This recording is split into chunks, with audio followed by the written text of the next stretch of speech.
Ta série est sur le point de revenir, mais tu ne te rappelles pas des saisons précédentes? Tu as la flemme ou juste pas le temps? Bienvenue sur les récaps séries-films et aujourd'hui c'est The Boys saison 1. Alors, accroche-toi bien, c'est parti. On arrive dans un monde où la Terre est peuplée de personnes dotées de super pouvoirs. On les appelle les super. Il existe une organisation, les Seven, faisant partie de l'entreprise Vought, qui réunit les 7 plus gros super afin d'aider et sauver la population.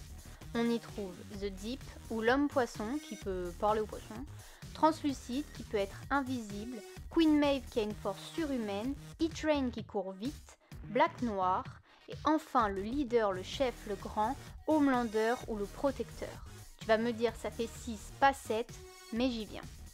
La série commence avec Yuri, un jeune gars qui travaille tranquille. Alors qu'il sort avec sa copine, cette dernière se fait littéralement percuter par E-Train qui passait par là. Ce dernier ne s'arrête même pas, en même temps, il avait pas le temps. Alors que Yuri est accablé par la mort de sa copine, il est approché par Billy Butcher, membre du FBI, qui lui montre que les super sont loin d'agir comme ceux qui semblent être et lui demande son aide pour le prouver.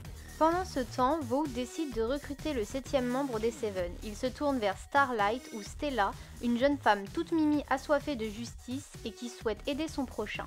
Elle déchante très vite quand elle découvre le vrai visage des héros et surtout de son préféré The Deep ou l'homme-poisson qui lui propose une faveur sexuelle. Alors que Yuri et Starlight sont en dépression, ils se rencontrent dans un parc par hasard, font connaissance et se reboostent mutuellement pour défoncer les super. On a alors Yuri qui, à la demande de Butcher, va poser un micro dans la tour Vought, sous prétexte de vouloir des excuses d'E-Train, mais alors que Butcher n'a plus besoin de Yuri et que celui-ci retourne tranquille dans son magasin pour travailler, il est suivi par Translucide qui l'a vu manigancer quelque chose. Ce dernier se jette sur Yuri, mais Butcher vient à sa rescousse et il arrive à capturer le super. Ils vont alors chercher de l'aide chez Frenchie, le français, un ancien partenaire de Butcher pour buter Translucide. Cependant, ce dernier possède une peau en carbone, mais Frenchie a finalement une idée pour contourner cette capacité en lui insérant une dose d'explosif, dans la...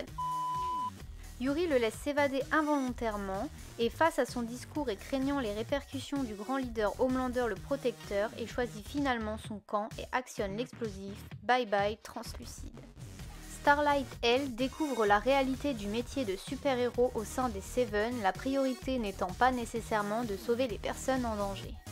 Pendant ce temps, Madeline, dirigeante de l'entreprise, doit convaincre les sénateurs d'intégrer les super-héros dans l'armée et tous les moyens sont bons pour y parvenir. Elle essaye de faire chanter un sénateur réticent en le piégeant avec un super métamorphe. Au final, ce dernier se fera dégommer en plein vol par Homelander qui voulait défendre sa petite Madeline car oui, ils ont une relation plus que professionnelle. Tous les moyens sont alors bons pour tenter de faire intégrer les super dans l'armée. Madeline espère profiter de la prise d'otage d'un avion pour faire pencher l'opinion publique vers l'intégration des super-héros. La relation entre les avions et Homelander ne s'arrête donc pas là, puisque Homelander et Queen Maeve tentent d'intervenir dans cette prise d'otage. Mais le leader pulvérise le panneau de commande de l'avion sans faire exprès et décide alors en forçant la main à Maeve de ne laisser aucun survivant pour éviter tout témoin gênant de son erreur.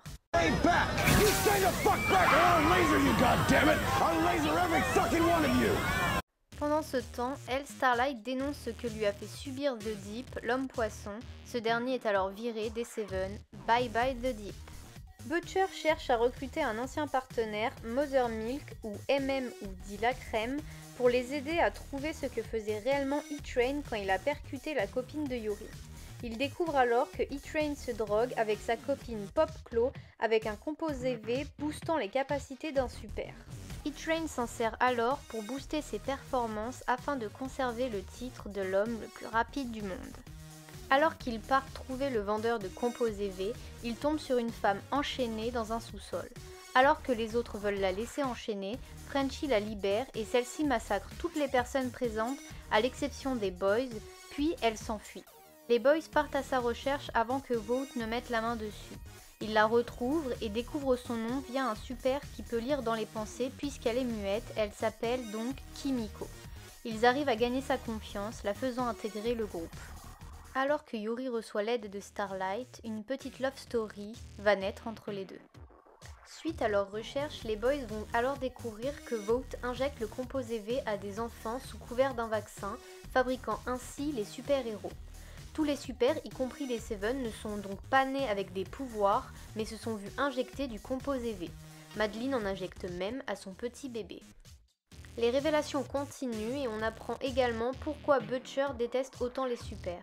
Car sa femme a été violée par Homelander, le protecteur, avant de disparaître mystérieusement. Pendant ce temps, E-Train découvre que Popclaw a parlé aux boys au sujet du composé V. Il décide alors de la tuer en lui plantant plusieurs seringues d'héroïne dans le bras. Homelander crame donc que Yuri et Butcher mènent le projet commun d'anéantir les super et sont à l'origine de la mort de Translucide et pense ainsi que Starlight y est mêlée. Il réunit les Seven pour en parler, la confronte, mais Starlight n'était pas au courant pour la mort de Translucide. Oh. Keep those hands down by your sides, Missy. Les révélations ne s'arrêtent donc pas là et Homelander va à la rencontre d'un ancien scientifique de Vought, le docteur Vogelbaum, au sujet de Becca Butcher. On apprend alors, entre autres, le dur passé de Homelander, enfant élevé comme un rat de laboratoire, ce qui l'a profondément marqué. Mais lui est là pour savoir autre chose, comment Becca Butcher a disparu. Il apprend alors que Becca était enceinte de lui suite à son agression, mais le docteur lui annonce que Becca est morte en donnant naissance et le bébé avec. Alors qu'il en discute avec Madeline, celle-ci parle de fausses couches, incohérence avec le récit du docteur.